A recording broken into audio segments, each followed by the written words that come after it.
celebramos o dia de Pentecostes. E hoje, de uma forma tão especial, ainda, onde iremos também nos dedicar daqui a pouco ao evangelismo e temos ceia do Senhor, realmente para comemorarmos e lembrarmos a descida do Espírito Santo, o enchimento da igreja com poder. Amém? Como não podia deixar de ser, vamos ler Atos 2, né, irmãos? Atos 2, vamos ler do versículo 1 ao versículo 13. Atos 2, versículo 1 ao versículo 13. E é neste momento que o nosso coração se enche de alegria. Amém, irmãos? Louvado seja o nome do Senhor. Louvado seja Deus. Amém? Vamos ficar de pé para ler a palavra do Senhor. Atos 2, versículos 1 a 13. Amém? Diz assim a palavra do Senhor: chegando o dia de Pentecostes, estavam todos reunidos num só lugar. De repente, veio do céu um som como de um vento muito forte e encheu toda a casa na qual estavam assentados. E viram o que parecia línguas de fogo que se separaram e pousaram sobre cada um deles. Todos ficaram cheios do Espírito Santo e começaram a falar noutras línguas conforme o Espírito os capacitava. Havia em Jerusalém judeus tementes a Deus, vindo de todas as nações do mundo. Ouvindo-se o som, juntou-se uma multidão que ficou perplexa, pois cada um os ouvia falar em sua própria língua. Atônitos e maravilhados, eles perguntavam: acaso não são galileus todos estes homens que estão falando? Então, como os ouvimos, cada um de nós em nossa própria língua materna, partos, medos, elamitas, habitantes da Mesopotâmia, Judeia, Capadócia, do Ponto e da província da Ásia, Frígia e Panfília, Egito e das partes da Líbia, próximas a Cirene, visitantes vindos de Roma, tanto judeus como convertidos ao judaísmo, cretenses e árabes. Nós os ouvimos declarar as maravilhas de Deus em nossa própria língua. Atônitos e perplexos, todos perguntavam uns aos outros: que significa isto? Alguns, todavia, zombavam deles e diziam: e eles beberam vinho demais. Oremos ao Senhor. Amém? Pai amado, que a graça do Senhor seja sobre nossas vidas nesta hora, que o Espírito Santo, que habita na igreja, se manifeste entre nós e nos traga ao coração a palavra que receberemos. Senhor, seja feita a vontade do Senhor em nossas vidas e em nossa igreja, em nome de Jesus. Amém. Amém. Os irmãos podem sentar. Amém? Como eu dizia, 50 dias, o termo Pentateuco, Pentecostes, não é? Pentateuco, os 5 primeiros livros da Bíblia, o termo Pentateuco, né? O Pentecostes vem do original, do grego, 50 dias depois da Páscoa, era, na verdade, a festa das colheitas. Vai doer, os irmãos têm o boletim aí, né? Vocês podem acompanhar a mensagem do boletim, depois lá para casa e ler também. Amém? 50 dias depois da Páscoa, os gregos chamavam a essa festa que se celebrava antes, não, estamos a falar da Páscoa aqui, a Páscoa dos judeus, né? Celebravam a Páscoa dos judeus e 50 dias depois eles celebravam a festa das colheitas. Amém?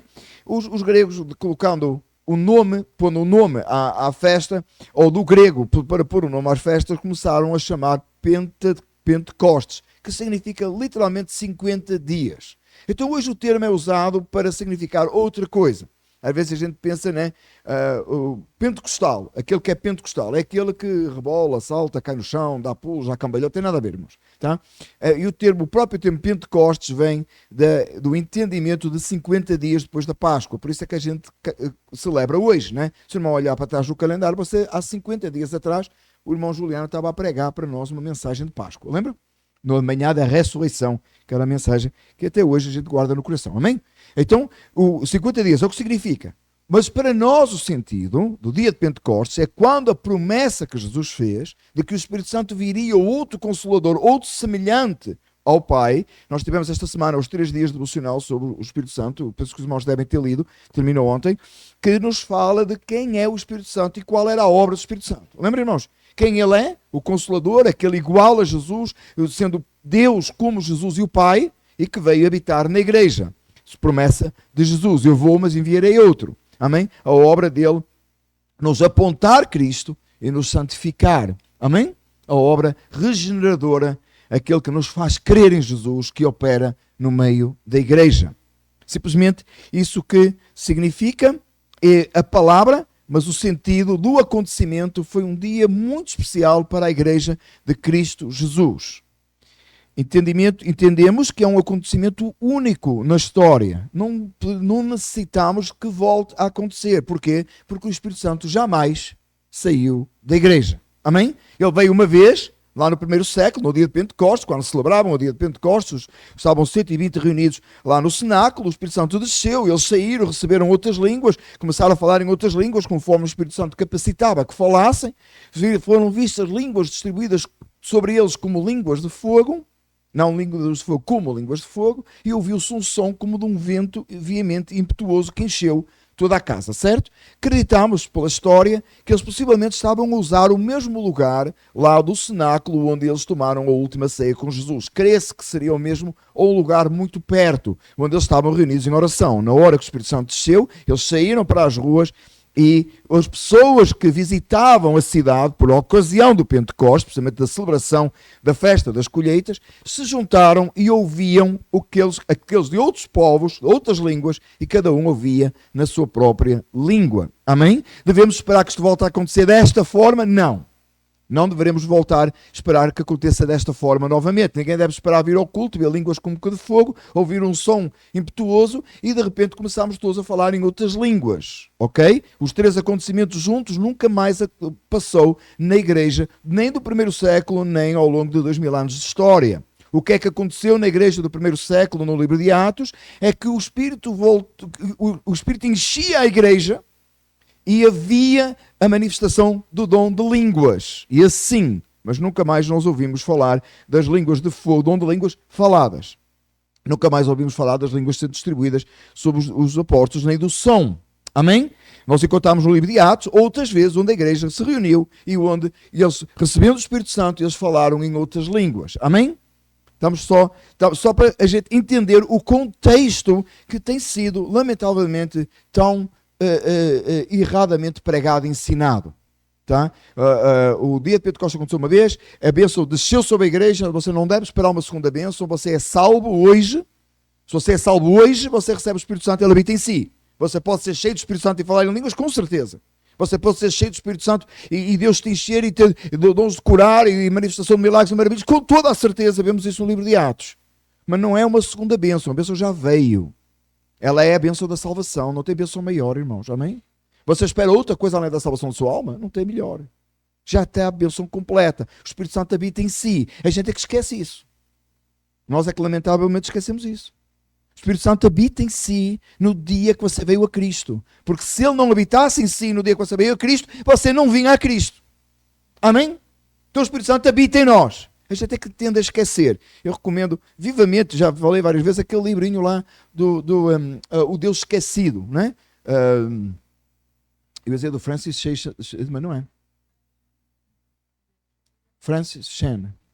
Eu ia dizer o Schaeffer, o outro. Francis Chan, é isso mesmo, tá? Eu recomendo esse livro vivamente. Ainda que ele tenha umas coisas assim muito estranhas, o livrinho, eu recomendo, o livrinho é bom. Amém? É isso, Francis... ajuda-me outra vez. Francis Chan. Right? Eu estou a pensar no outro. Yes. Então eu recomendo vivamente. Amém, irmãos? Então o Espírito Santo desceu para nunca mais sair. E o que é que acontece depois? O texto que eu li é exatamente isso. A descida do Espírito Santo sobre a igreja. Amém? O importante, irmãos, nós pensarmos é o que é que aconteceu a seguir. O que é que acontece quando o Espírito Santo visita a igreja? O que é que acontece nos crentes? O que é que deve acontecer agora? Aqui na nossa igreja. É isso que nos importa entender. É por isso que está muita gente buscando uma segunda bênção e buscando receber um enchimento, sem perceber que o Espírito Santo já habita em nós. E nós devemos buscar o Espírito Santo para ser cheios, capacitados, para realizar aquilo que aconteceu na igreja do primeiro século. Nota o que diz o texto. Eu peço que você tenha a Bíblia aberta, que nós vamos passear pelo capítulo 2 de Atos. Eu vou tentar remir o tempo, porque o texto é longo, mas a pregação é longa, mas temos também tirar o tempo para a ceia do Senhor como deve de ser. Amém? No dia de Pentecostes, e você vai encontrar isto, depois você pode reler em casa, do versículos do 14 até o 40, nós vamos ler alguns pelo meio. A primeira coisa que acontece é quando eles são questionados, Pedro vai e prega. 14 e 15, vamos ler esses dois versículos, diz assim. Então Pedro levantou-se com os 11 e em voz alta dirigiu-se à multidão. Homens da Judeia e todos que vivem em Jerusalém, deixem-me explicar-lhes isto. Ouçam com atenção. Estes homens não estão bêbados, como vocês supõem. Ainda são 9 horas da manhã. Ao contrário, ainda são 9 horas da manhã. Ao contrário, isto é o que foi dito pelo profeta Joel. Pedro se levanta, toma a palavra e nós sabemos que a audiência era pelo menos de 3.120 ou 3.119, não é? Estavam 120 reunidos, 3.000 receberam a palavra, tinha que pelo menos os que ouviram, 3.119. Amém? Você não está a pensar que ele tinha microfone, não é? Ele levantou-se, falou e disse: eles não estão bêbados. Lembra que a acusação que nós lemos no texto é que eles estariam bêbados? Eles não estão bêbados, ainda são 9 horas da manhã. O liquor store ainda está fechado, só abre ao meio-dia. Estado no New Jersey, não é? Está fechado, não tem bebedeira aqui. Right? Ele diz, e do versículo 16 ao versículo 21, ele começa a interpretar o que estava a acontecer. No versículo 16 ele diz assim: isto foi o que o profeta Joel falou, que haveria de acontecer. Nos últimos dias, derramarei o meu espírito sobre toda a carne. Os irmãos conhecem o texto, amém? Vou só ler o versículo 17, por uma questão de tempo. Ele diz assim: nos últimos dias, diz Deus, derramarei-me do meu espírito sobre todos os povos, os seus filhos e as vossas filhas, os seus filhos e as suas filhas profetizarão, os jovens terão visões, os velhos terão sonhos.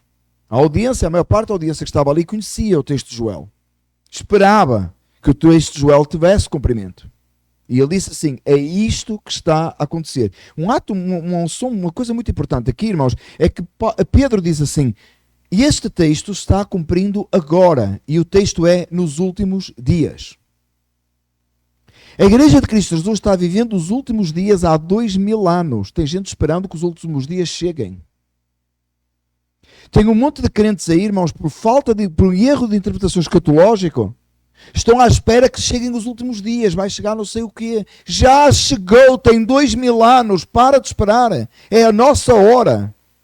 A hora de Pedro foi lá no primeiro século, a nossa hora é hoje. Os últimos dias chegaram, irmãos.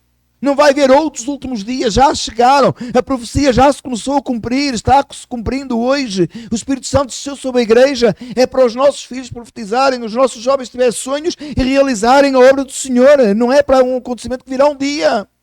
Está a gente à espera que vai acontecer um avivamento. Não, nós precisamos ser avivados, sim. Iremos falar nisso no final do texto. Mas o Espírito já chegou.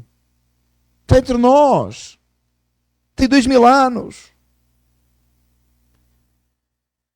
E daí, Pedro, depois de explicar o texto e o movimento que está a acontecer, ele começa a pregar.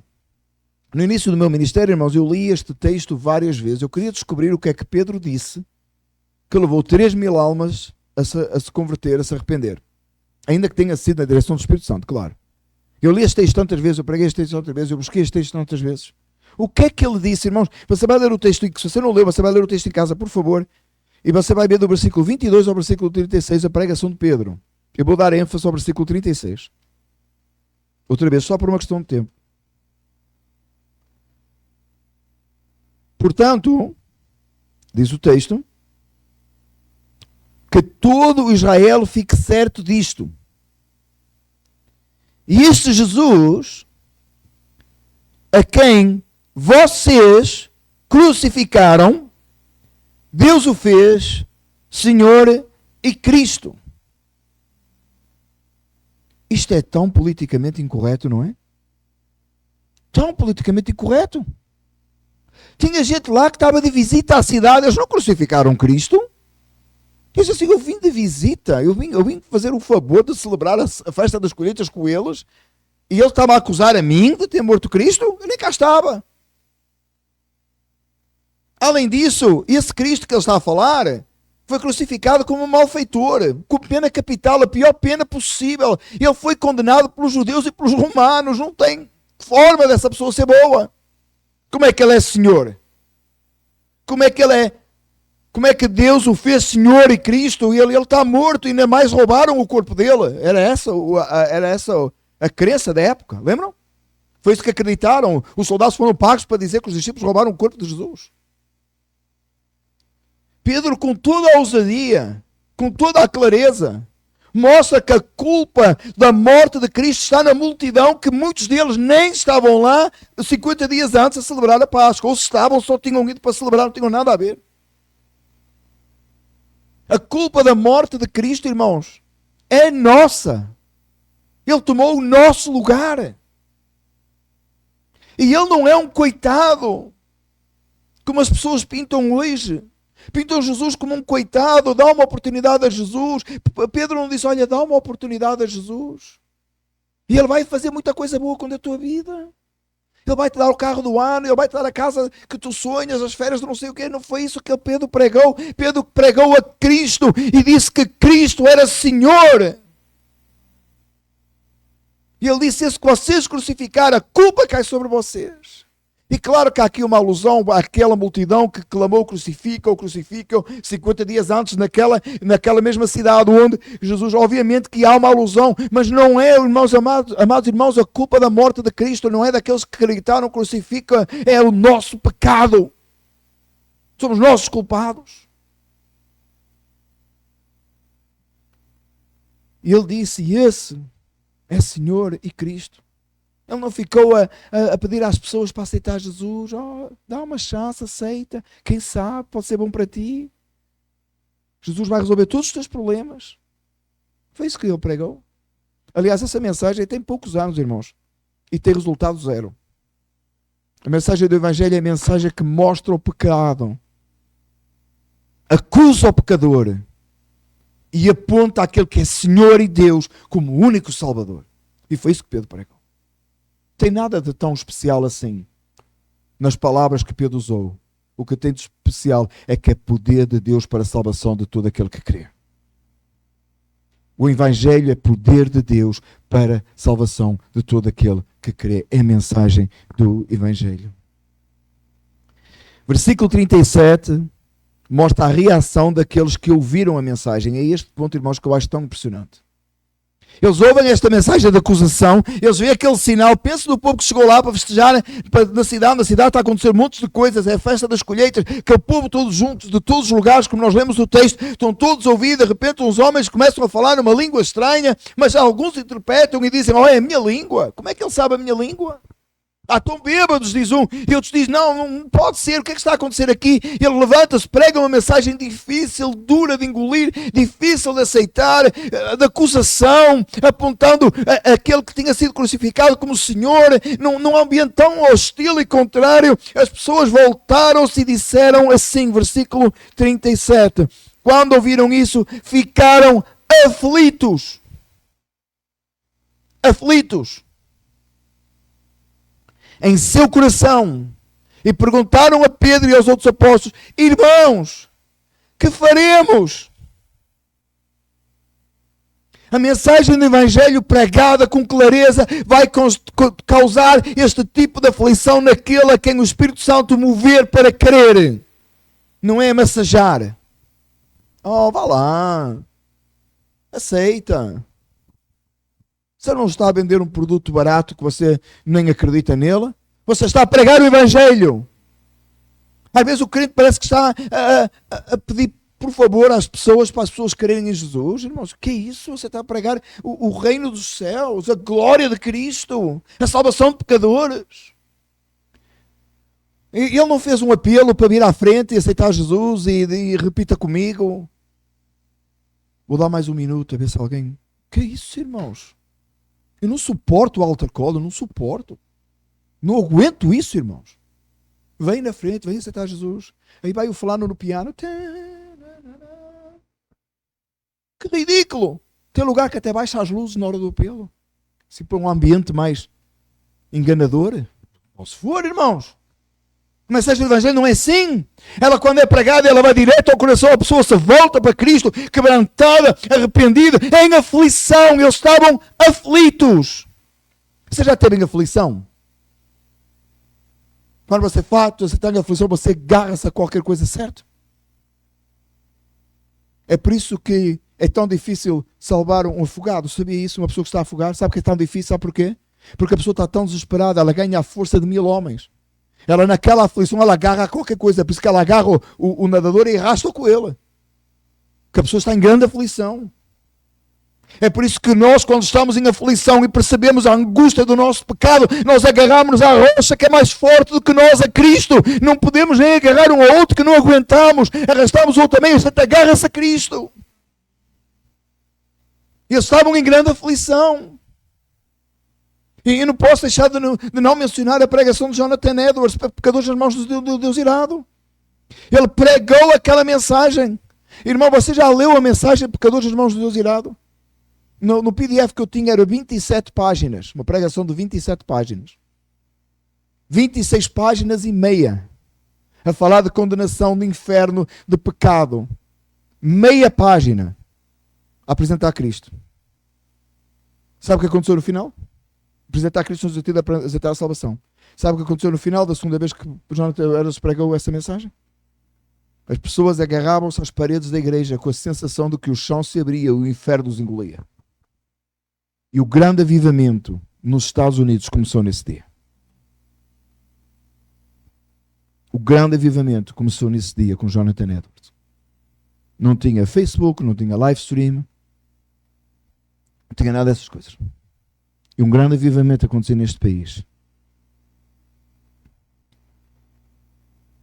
Amados irmãos, versículo 38 e 40, Pedro volta-se e faz um apelo com urgência.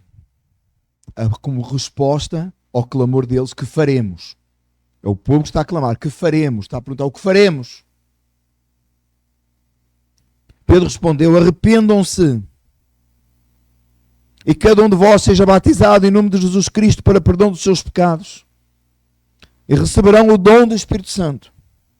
Pois a promessa é para vocês, para os seus filhos e para todos que estão longe, tantos quantos vocês decidirem escolher.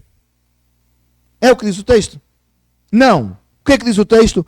Todos quantos o Senhor, o nosso Deus, chamar, porque a glória da salvação é somente de Deus, é aquele que Ele chama. E eu creio que esta manhã Ele nos chamou para esta salvação, nos deu o seu Espírito para que façamos a obra dEle e glorifiquemos o nome dEle.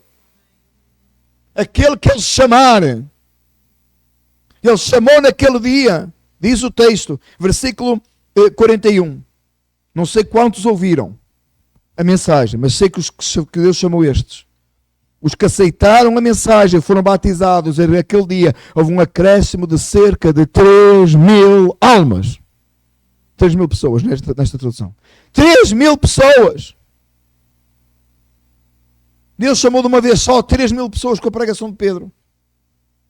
E ao longo destes séculos, estes 2.000 anos de história da igreja, Deus tem chamado tantos e agora nos chamou a nós. É por isso que nenhum de nós é especial, para não? Quando você tem uma coisa que todo mundo tem, você não acha muito especial, para não? Você não se acha muito especial, para não? Você tem uma coisa que todo mundo tem. Né? Todo mundo tem cabelo. Só os carecas é que são especiais. Porque todo mundo tem cabelo. Estou certo? Um fulano com cabelo não tem nada especial. Toda a gente tem cabelo. 2.000 anos de história da igreja. Sabe porquê que a gente não se acha especial hoje, irmãos, aqui? Nós não achamos que somos nada de especial, nós aqui? Porque tem 2.000 anos de história da igreja, Deus chamando, fazendo a obra. Nós somos simplesmente vasos nas mãos do oleiro. A glória é dele.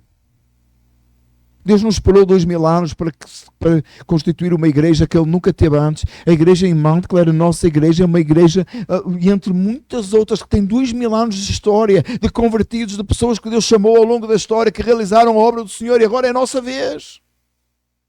E agora é a nossa vez. Assim se formou a igreja até aos nossos dias. Irmãos, o que é que a gente não deve de esperar que aconteça hoje? Que o dia de Pentecostes se repita, obviamente, porque se o Espírito Santo já desceu sobre a igreja, está na igreja, Ele está entre nós. É por isso, meus amados irmãos, que a gente tem tanta dificuldade em entender que no dia que a igreja sair desta terra possa haver qualquer tipo de conversão, não é, irmãos? Porque se o Espírito Santo vai com a igreja, estou certo? Se é o Espírito Santo que converte, se é o Espírito Santo que convence, e o Espírito Santo habita na igreja, na hora que a igreja não estiver nesta terra, não tem Espírito Santo aqui, entendeu? É fácil, não é? Não é tão complicado assim.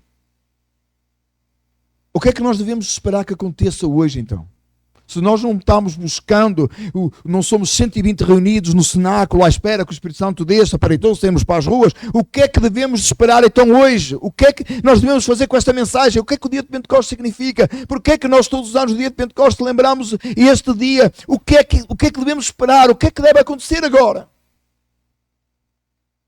Nós devemos esperar o que aconteceu em todo o livro de Atos.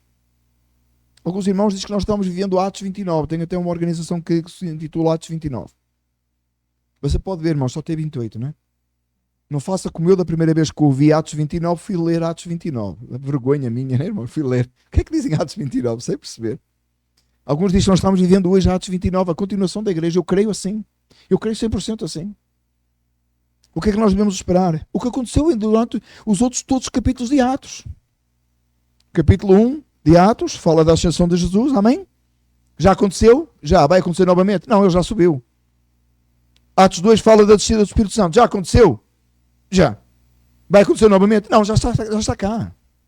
Parece quase outro, não é? Queria ver o filme que era Os Regressos que nunca partiram, não é? Vocês nunca partiram, não pode regressar. Se o Espírito Santo já desceu e não voltou a subir, ele está cá. Não tem que descer novamente. Amém? Está certo ou não? Amém. O que é que a gente deve esperar? Tudo o que aconteceu do capítulo 13 ao capítulo 28. O que é que aconteceu hoje? O que é que aconteceu do capítulo 13 ao capítulo 28? Você vai para casa ler e traz para a semana um relatório. Não. Eu posso dizer, mas leia. Lá para casa leia. Aconteceu sinais e maravilhas e prodígios e a glória do Senhor desceu e aqueles que eram incrédulos se voltaram para o Evangelho. A perseguição tomou um nível extremo. Os crentes eram mortos nas arenas por causa da causa do Evangelho. Mas diz a história, dizia Tertuliano, que um poeta da época, que o sangue dos cristãos nas arenas era como semente que parece que nascia mais cristãos. Quantos mais matavam, mais havia. Eles tomaram conta do mundo da época. Em poucos anos o Evangelho estava em Roma. Você ouviu sobre isso com o nosso irmão Sweetman? O Evangelho em pouco tempo, irmão, estava em Roma. Estava sendo pregado na capital do mundo da época. Na Wall Street da época. O que você quiser chamar, o Dubai da época. O que você quiser chamar. O centro do mundo da época era Roma. E o Evangelho estava sendo pregado lá. Até o rei Agripa ouviu o Evangelho. E não é um Evangelho de leveza, de vamos orar pelo presidente. Essa vergonha de culto, de tomada de posse do nosso atual presidente. Vamos orar por ele e que Deus o guarde, o abençoe e que ele faça o melhor aos olhos do Senhor. Mas esse culto de tomada de posse do presidente, essa vergonha de um evangelho LGBTQ+, ou whatever, que já tem tantas siglas que já nem dá para falar mais, que foi dito daquele suposto púlpito. Que vergonha é essa? O rei Agripa ouviu a mensagem ao ponto de dizer: por pouco me queres persuadir a que me faça cristão? E Paulo respondeu: quem te dera a ti ser como eu, exceto estas cadeias? Em pouco tempo, a igreja cheia do Espírito Santo proclamou o Evangelho por todas as partes, levou o Evangelho a todas as partes. E o mundo da época foi abalado.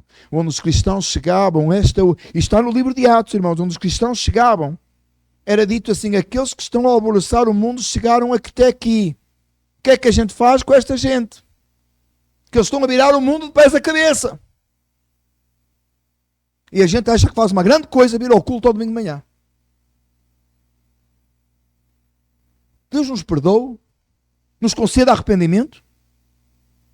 Temos o Espírito Santo habita em nós, irmãos. É a nossa vez de fazer a obra do Senhor. É a nossa vez de nos impedirmos de tudo para realizar o reino de Deus, viver vidas santas diante do Senhor. O Espírito Santo habita em nós. Devemos esperar sinais e maravilhas, devemos esperar conversões, devemos esperar ver a realização da obra do Senhor nos nossos dias. Porque como cantamos hoje, irmãos, estamos de pé. E não é por causa de nós. É por causa daquele que nos sustenta.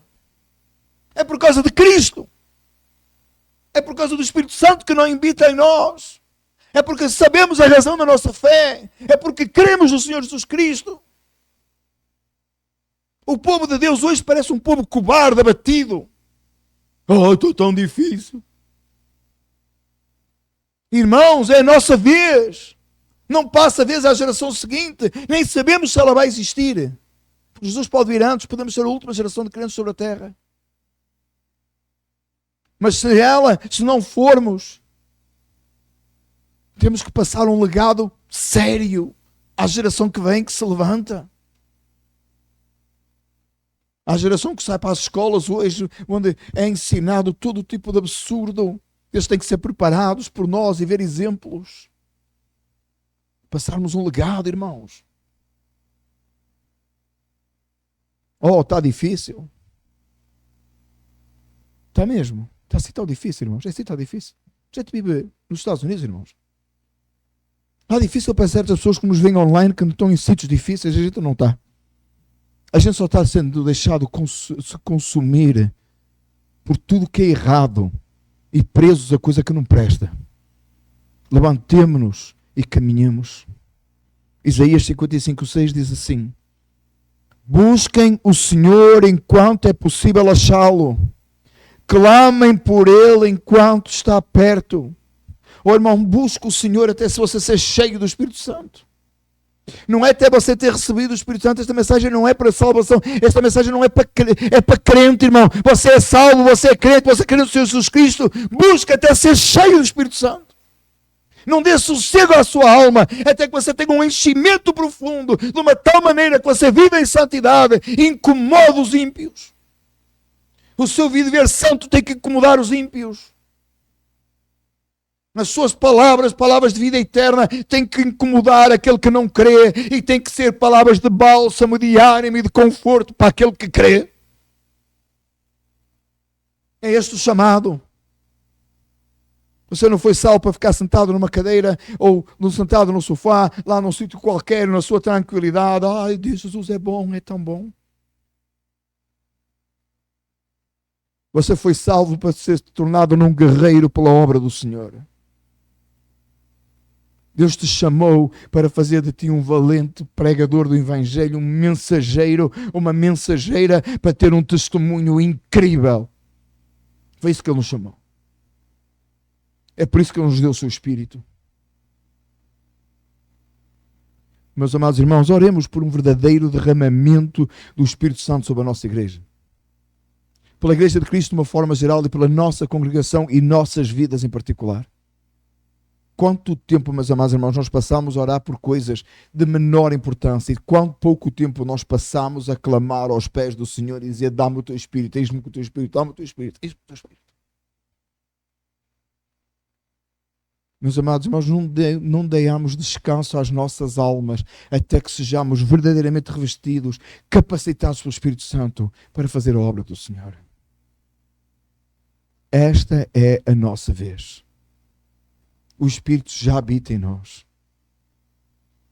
Quando formos para os nossos lares, clama a Deus. Clama ao Senhor. Ao tomarmos agora a ceia do Senhor, coloca estas palavras à sua mente. E peça ao Senhor: Senhor, enche-me com o teu Espírito. Ser cheio do Espírito Santo, meus amados irmãos, não significa que você vai sair e a gritar e a fazer todo o tipo de coisa como hoje se pensa que é. Ser cheio do Espírito Santo é viver uma vida santa diante do Senhor. É abrir a boca e pregar o Evangelho. É ser cheio do poder de Deus. Sim, pode se manifestar de uma forma externa, mas é acima de tudo uma manifestação interna no coração. É um rasgar da alma, é um abandono do pecado, é uma volta para o Senhor, é um desejo por Deus. Percebamos o que é ser cheio do Espírito. Eu já conheci gente cheia do Espírito Santo que era a pessoa mais calada. E já conheci gente a fazer muito barulho e não tinha nada do Espírito Santo. Também já conheci gente que faz muito barulho e cheia do Espírito Santo. E também já conheci gente calada que não tem Espírito Santo. Meus amados irmãos, não se confunda com os sinais externos, mas tenha a certeza do que está internamente no seu coração, que o Espírito Santo habita, reina e o dirige. Sejamos submissos a Deus. Oh, irmãos, eu creio no avivamento. Eu creio no avivamento. Eu creio que a gente pode pregar 3.000 almas ser salvas. Creio. Eu creio em sinais e maravilhas, creio nos dons todos para os nossos dias. Não tenho dúvida nenhuma que os dons são para os nossos dias. Não vejo, não tem nenhum sinal na Bíblia que mostra que não é. Os dons são para os nossos dias. Mas o principal de todos é viver uma vida santa e piedosa diante do Senhor, como uma testemunha viva que leva a muitas conversões. Esse é o sinal idêntico e mais evidente no livro de Atos. Eram as conversões. Em pouco tempo em Jerusalém a igreja tinha 5.000 membros. Eu só fiquei com pena do secretário. Ele teve que fazer ficha de membros para 5.000. Ou seja, o Tiago da época, que é o nosso Tiago, o secretário, não é? O Tiago, tem um Tiago lá, mas não era o secretário. Teve muito trabalho. Eu estou certo que o nosso Tiago aí fazia 5.000 fichas de membros se fosse o caso. Amém, irmão? Se faz 5.000 fichas de membro, se vier 5.000 almas. Amém. Tem alguém para ajudá-lo? Amém? Quantos estão aqui dispostos a ajudar o irmão Tiago a fazer fichas de membros? Amém? Então começa a orar e deixe que o Espírito Santo habite na sua vida de tal maneira que haja 5.000 membros. Amém? E depois você faz as fichas. Vamos pedir a Deus isso, irmãos. Vamos ficar a pé e orar. Amado Deus, Salvador nosso, Senhor dos céus e da terra, nesta manhã colocamos as nossas vidas diante do Senhor. Pois sabemos, ó Pai, que não tem nada de bom em nós. Mas percebemos que por graça o Senhor nos tem concedido o Espírito Santo. Ele habita em nós. E não por causa de nós, mas por causa do Senhor. Pedimos nesta manhã que nos capacite, nos revista o Teu Espírito Santo, nos desperte. Para percebermos a obra que está sendo colocada diante de nós e a responsabilidade. Senhor, tantos antes de nós abraçaram. É a nossa vez, ó Deus. Tem misericórdia e guia-nos. Louvado seja o nome do Senhor. Para sempre o Senhor é Deus e somente ao Senhor damos glória. Em nome de Jesus. Amém. Que a graça do nosso Senhor Jesus Cristo e a comunhão do Espírito Santo seja com cada um de nós desde agora e até a vinda de Jesus. Todos dizem amém. Vamos